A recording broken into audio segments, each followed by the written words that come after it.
काला पानी की सजा। काला पानी डर के लिए ये नाम ही काफी है।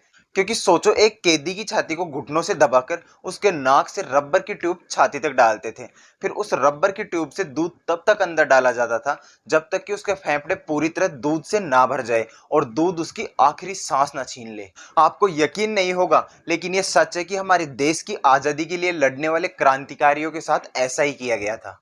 जिन लोगों ने काला पानी में समय बिताया था, उनकी जिंदगी का काफी खौफनाक समय रहा होगा। आखिर काला पानी जेल का निर्माण किसने करवाया था और अंग्रेज यहाँ कैदियों के साथ क्या करते थे? दोस्तों, आज के इस वीडियो में काला पानी जेल की हर एक बात के बारे में जानेंगे।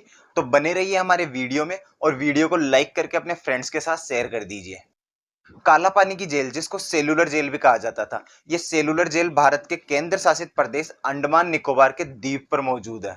यह हिस्सा सीधे सीधे भारत की भूमि से जुड़ा हुआ नहीं है, बल्कि चारों तरफ समुद्र से घिरा हुआ है और यह भारत के द्वीप समूह का हिस्सा है। यानी कोई कैदी यहाँ से भागने की कोशिश करेगा तो वो डेफिनेटली पानी में डूबकर मारा जाएगा, इसलिए इसे काला पानी कहा जाता है। भारत में जब स्वतंत्रता संग्राम चल रहा था, तब स्वतंत्रता संग्राम में हिस्सा लेने वाले सैलानियों को प्रताड़ित और खौफनाक सजा देने के लिए इस जेल का निर्माण किया गया था। साल 1857 में अंग्रेजों के खिलाफ क्रांति हुई थी। उसके बाद अंग्रेजों ने इस जेल को बनाने की योजना बनाई। फिर साल 1896 में उन्होंने इस जेल को बनाने का निर्णय लिया और कैदियों से उन्हीं की जेल बनवाई गई। सेलुलर जेल की इमारत को बर्मा से मंगवाई गई 30 लाख लाल रंग की ईंटों से बनवाया गया था।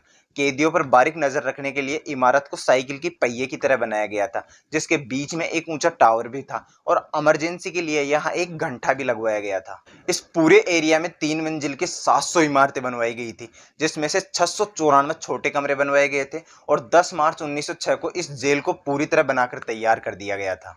लगभग 10 साल में बनकर तैयार हुई ये जेल भारतीय कैदियों में डर का माहौल बना रही थी।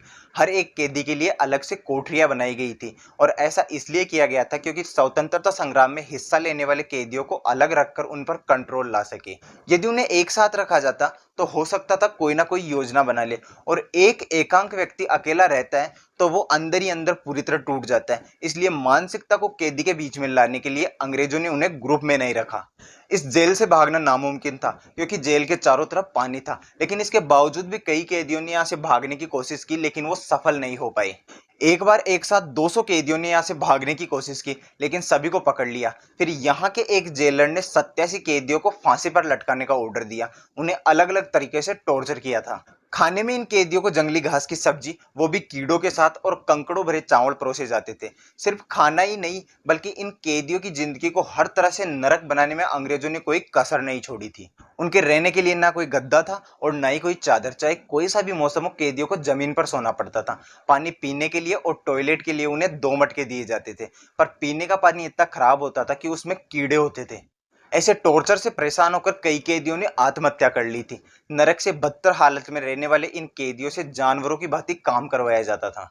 इनमें सबसे बड़ा उदाहरण क्रांतिकारी उल्लासकर दत्ता की कहानी है, जिन्हें एक बार जेल में उखल घुमाकर 3 लीटर तेल निकालने को कहा, जबकि एक अकेला बैल पूरे दिन में 2 लीटर ही तेल निकाल सकता है। इसलिए उल्लासकर दत्ता ने इसे करने से मना कर दिया, जिससे जेलर ने उसे 3 दिनों तक हाथ बांधकर छत से लटकाया। इतना ही नहीं, वहां कैदियों को दिन भर जानवरों की भांति काम करवाया जाता था और यह करने से कोई मना करता तो उसे उल्टा लटकाकर बुरी तरह पीटा जाता था।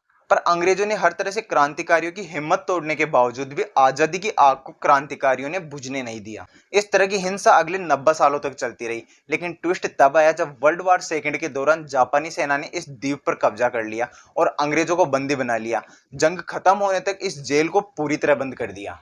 आज के समय वहां पर म्यूजियम स्थापित है। इस जेल में आज भी उन शहीदों की आवाज गूंजती है जिन्होंने भारत के लिए अपनी जान कुर्बान की थी।